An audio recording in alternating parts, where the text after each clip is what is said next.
Saudara Ketua Komisi Pemberantasan Korupsi KPK Firly Bahuri hari ini memenuhi panggilan Dewan Pengawas atau Dewas KPK soal dugaan pemerasan terhadap mantan Menteri Pertanian Syahrul Yassin Limpo.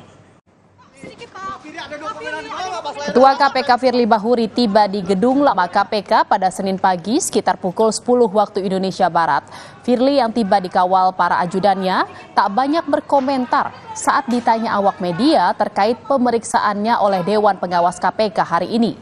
Firly hanya melempar senyum sambil memberi acungan jempol dan terus berlalu memasuki lobi gedung KPK.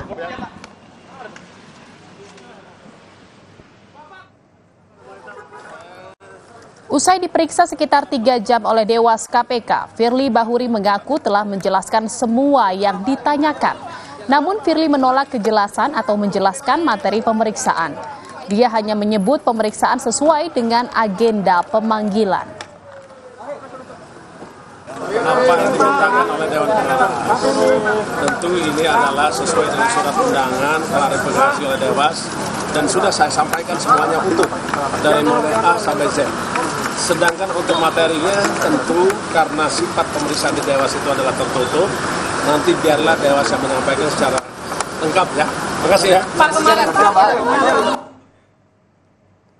Saudara, pemeriksaan Firly oleh Dewan Pengawas KPK dikonfirmasi anggota Dewan KPK Syamsuddin Haris. Dewas KPK memeriksa Firly soal dugaan pelanggaran etik karena bertemu mantan Mentan Syahrul Yassin Limpo.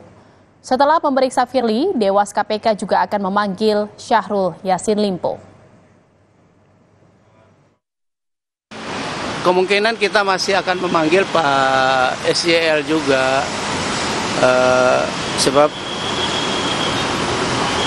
ada beberapa keterangan yang tidak saling bersesuaian. Nah, itu kan mesti dikonfirmasi ulang, diklarifikasi ulang. Belum. Setelah Pak FB ini selesai, tentu kita akan lihat hasilnya gitu.